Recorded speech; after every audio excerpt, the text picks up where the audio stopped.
আপনারা জানেন লক্ষ্মী পূজা, তো তার উদ্দেশ্যে আমরা যে অ্যাজ পার অর্ডার অফ অথরিটির পারমিশনে আমরা আজকে অভিযান চালাইছি খোয়াই সুভাষ পার্ক মার্কেটে।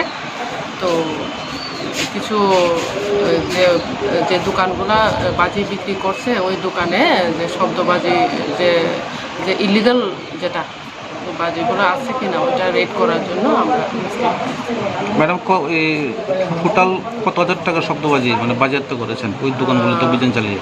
হ্যাঁ, আমরা টোটাল প্রায় সব বাজারেই অভিযান চালাইছি। চালাইয়াসিরা প্রায় 3টা দোকানে আমরা এরকম ইলিগাল ইয়েগুলো পাইছি, যে শব্দবাজিগুলা, আর প্রায় 3000 টাকার মতো। তাদের এগেনস্টে কি স্টেপ নেবেন যারা এই? তাদের এগেনস্টে তো আমরা লিখে করে আনছি, তাদের বিরুদ্ধে দেখা যাক কী করা যায়। টোটাল 3 জনের বিরুদ্ধে মামলা আছে।